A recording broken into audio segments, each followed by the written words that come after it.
Mondo, here from Project Runway, as well as Jack.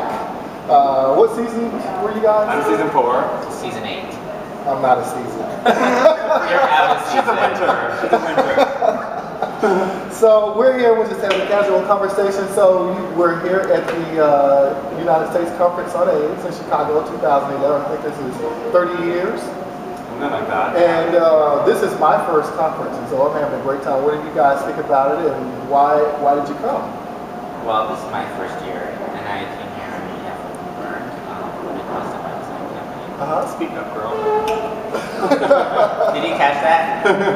Yeah, I'm the same. I'm here with the Living Positive by Design campaign, which is a partnership with Merck, and it's our HIV education campaign that we're working in tandem now. It's my 4th year, and so Mondo just came correct this year. Yeah. So, yeah, we're having fun. We have a booth.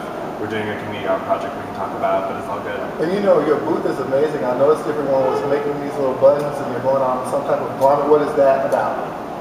Go ahead. Well, the garment just represents everybody's individuality coming together to create something beautiful. Well, it's beautiful. And I think the metaphor is sort of that we all have our own experience with HIV and what that means to us, or if you're in the HIV community working with people that are affected with HIV, and how you can express yourself in different ways and how that affects you.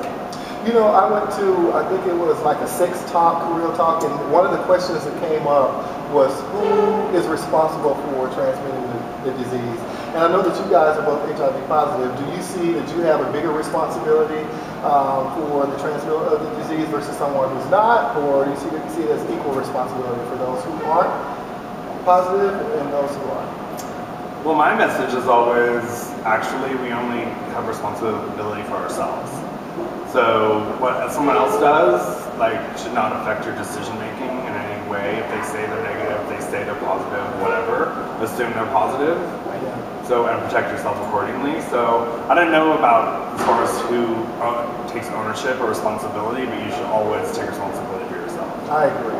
And that was kind of what the resolve was at the end of the conversation. There were so many different things being pointed out, but at the end of the day, it is about everyone being responsible for themselves, right? And so I think that's good. So what else you guys got going on? I know you have you're committed to the campaign that's happening. You made a beautiful jacket yesterday. Well, luckily I didn't make it. I just designed it. Okay. There's a difference. You should design it, honey. I made it. I had 8 long hours of oh girl, really? Fabulous. It was a fabulous jacket. I want one. Well, the Living Positive by Design program was really taking up a lot of our time. I mean, we of course do tons of other things, but our message here is really about I think it's a great program because it speaks to HIV positive people, where so much of the program and other programs are about prevention. Prevention is awesome and great, and we all want that. But some of us don't have that luxury. It's a little delayed for me. I've been positive for 22 years. So we talk about fighting the stigma.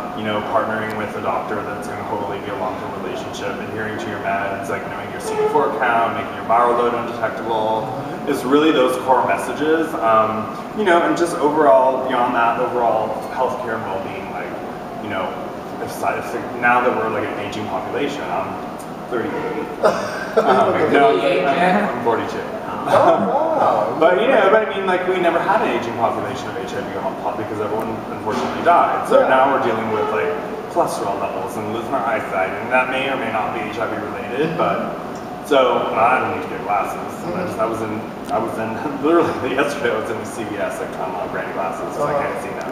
But that kind of stuff is that's why our message is out there repeatedly talking about it. It's we all are dealing with different things in our own way. So BBINT magazine is about health, fitness, and wellness. How does your being positive affect your fitness? See, you look great. Well, I don't go to the gym myself, so I don't know. I don't go to the gym at all.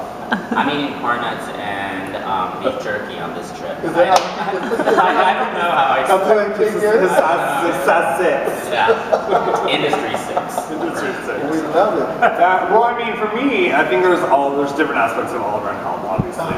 I do obviously work out. I'm a swimmer as well, so I go to the gym, I swim. I think there's mental health issues that you have to consider. So like outreach programs. That's why we do what we do, like so people feel more comfortable talking about being HIV positive. I'm a therapist, like, you know, I mean, initially, like I was diagnosed in '89, so there wasn't a lot of hope.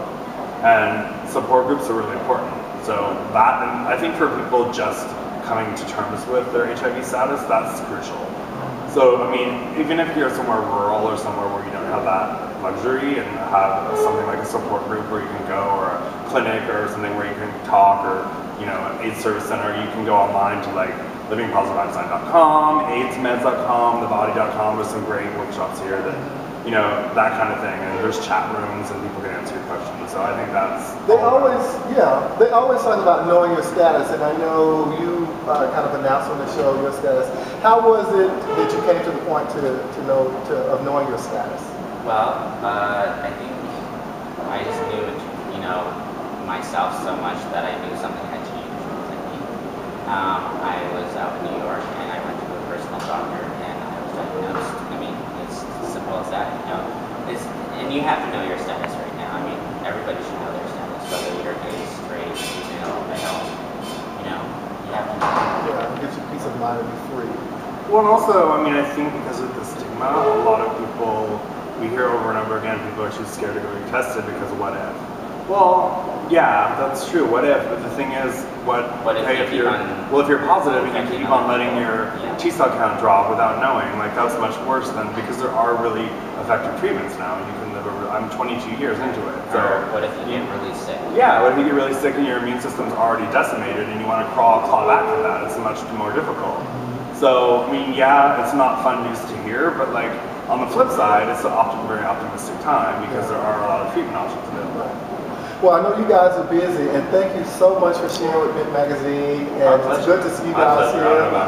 And I'm sure, you know, we'll keep a lookout for you on any new shows, or can we expect to see you in? Yeah, I'll be on All Stars next, on an unreleased date, 2012. All Stars. Yes. Lovely. Well, BBINT Magazine, you heard it here first. We'll keep an eye out for these guys. They're doing great things, and they're giving back to the community. Thank you so much. Bye.